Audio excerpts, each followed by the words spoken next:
नमस्कार, मैं संदेश नेमा और आप देख रहे हैं खबर समय जगत। आइए नजर डालते हैं आज की ताजा तरीन खबरों पर। शासकीय शिक्षक संगठन मध्य प्रदेश के पदाधिकारियों ने शिक्षकों की विभिन्न समस्याओं को लेकर भोपाल स्थित लोक शिक्षण संचालनालय में आयुक्त एवं संचालक को ज्ञापन सौंपा। संगठन के प्रदेश अध्यक्ष राकेश दुबे ने बताया कि एजुकेशन पोर्टल 3.0 पर ई सर्विस पुस्तिका अद्यतन करने में शिक्षकों को गंभीर तकनीकी और प्रशासनिक कठिनाइयों का सामना करना पड़ रहा है। उन्होंने कहा कि शिक्षकों को टैबलेट तो उपलब्ध करा दिए गए हैं, लेकिन पोर्टल के उपयोग और दस्तावेज अपलोड की प्रक्रिया पर कोई प्रशिक्षण नहीं दिया गया, जिससे शिक्षक असमंजस में हैं। दस्तावेज अपलोड की 100 से 200 KB सीमा के कारण कई जरूरी कागजात अपलोड नहीं हो पा रहे हैं। वहीं बार बार सर्वर डाउन होने से घंटों का काम व्यर्थ हो जाता है। परीक्षा समय में शिक्षकों को साइबर कैफे के चक्कर लगाने पड़ रहे हैं और आर्थिक खर्च भी उठाना पड़ रहा है। राकेश दुबे ने कहा कि सोशल मीडिया पर वेतन रोकने से संबंधित संदेशों से शिक्षक परेशान हैं, इसलिए विभाग को स्पष्ट खंडन जारी करना चाहिए।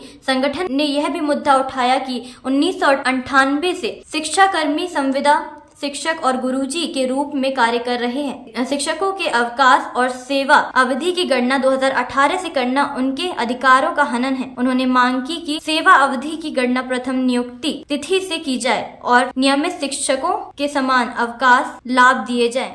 ये सर्विस बुक का जो अद्यतन हो रही है, अपडेट हो रही है, उसमें कई प्रकार की परेशानी आ रही है। सबसे पहली परेशानी तो ये है कि हमारे यहाँ कुछ शिक्षक ऐसे भी हैं जिनकी उम्र 50-55 साल या उससे ऊपर की हो गई है, वो नई टेक्नोलॉजी से परिचित नहीं है।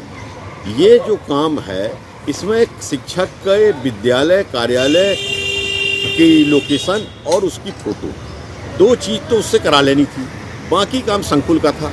जो भी सेवा पुस्तिका संधारक है, BRC है, DPC है, जिसके पास सेवा पुस्तिका संधारित हो रही है, तो ये इनने क्या किया, पूरा सौंप दिया शिक्षकों को। अब उसमें डॉक्यूमेंट्स कुल 100 KB का अपलोड हो रहा है। आप देख रहे हैं, एक मार्कशीट की फ़ोटो कापी हो, एक दस्तावेज की फ़ोटो कापी, वो MB में आ रही है, सैकड़ों की 1000 KB में। तो अब हम उसको कम कैसे करें, ये हमसे बनता नहीं है। अब उससे हो रहा है कि मास्टर भाग रहा है, उसको लिए अपने कैफ़े में, साइबर कैफ़े में, वहाँ पे सैकड़ों 500 रुपये ले रहे हैं उससे डेवलप करने के लिए कि हम इसके बाद तुम्हारा करेंगे।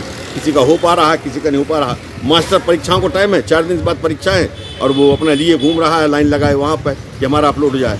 शहरों में जो है वो भी करा ले रहे हैं। ग्रामीण क्षेत्र का आदमी छुट्टी लेकर के आता है, भीड़ होती है, दिन भर खड़ा रहता है, चला जाता, नहीं हो पा रही है। सबसे बड़ी चीज़ ये है इसमें एक कि इसमें डिप्टेशन प्रतिनियुक्ति पर जो सर्व शिक्षा अभियान के तहत हैं, उनका कहीं उल्लेख का कालम नहीं है। मध्य प्रदेश शासन का ये एक नियम है कि जो प्रतिनियुक्ति पर है उनको अर्जित अवकाश की पात्रता रहेगी, पर जब उसमें कालम ही नहीं है सर्विस बुक में कि ये प्रतिनियुक्ति पर था। अब कोई शिक्षक मान लीजिए 2011 से प्रतिनियुक्ति पर है, 2026 चल रहा है, 15 वर्ष की सेवा कहाँ शो करे वो अपनी, और वो 15 वर्ष की सेवा के अर्जित अवकाश का क्या होगा, क्योंकि 2018 के पहले क्या आप अर्जित अवकाश आप गिन नहीं रहे हो, तो वो कहाँ जाएंगे। ये एक उसमें बहुत बड़ी कमी है।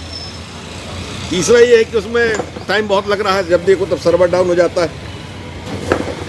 फिर उसमें बार बार एक वो चलने लगता है सोशल मीडिया में संदेश, मैंने कि ये आपका 31 जनवरी के बाद आपका वेतन रोक दिया जाएगा, इस तारीख के बाद वेतन रोक दिया जाएगा। उससे भ्रष्टाचार को बढ़ावा मिल रहा है। मैंने सम्मानीय आयुक्त महोदय लोक शिक्षण और संचालक लोक शिक्षण को इसके लिए पत्र भी लिखा, यदि आपका ये पत्र सही है तो इसको रोका जाए, और गलत है तो इसका खंडन किया जाए।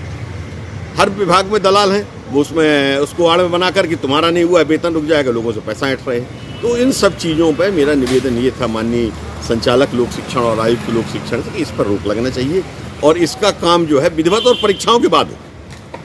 कैंप लगवा लें, ट्रेंड लोगों को बुला लें संकुल में, और इसके बाद इसका अपडेशन हो जाए। एक तो ये था, वो है हमारी जो राज्य शिक्षा सेवा में 2018 में मूलतः जो शिक्षाकर्मी थे, संविदा शिक्षक थे, गुरुजी थे, फिर बाद में अध्यापक बने, उनकी जो राज्य शिक्षा सेवा में नियुक्ति हुई, तो उसकी सेवा अवधि की गणना आपका ग्रेजुटी के लिए, पेंशन के लिए और अर्जित अवकाश के लिए 1 जुलाई 2018 से हो रही है। हमारी नौकरी के 20 वर्ष उसमें लैप्स कर दिए गए हैं। हमारी मुख्य मांग है कि हमारी सेवावत की गणना हमारे प्रथम नियुक्ति दिनांक से, जब 98 में, 2001 में, 2003 में, जब भी हम नियुक्ति हुई तब से की जाए, ताकि हमारे इन सत्तों का हमारा निराकरण हो सके। और उसमें मध्य प्रदेश शासन का जब हम लोग भोपाल से आदित्य सराठे की रिपोर्ट। ऐसी और रोचक खबरों के लिए जुड़े रहिए खबर समय जगत के साथ। नमस्कार।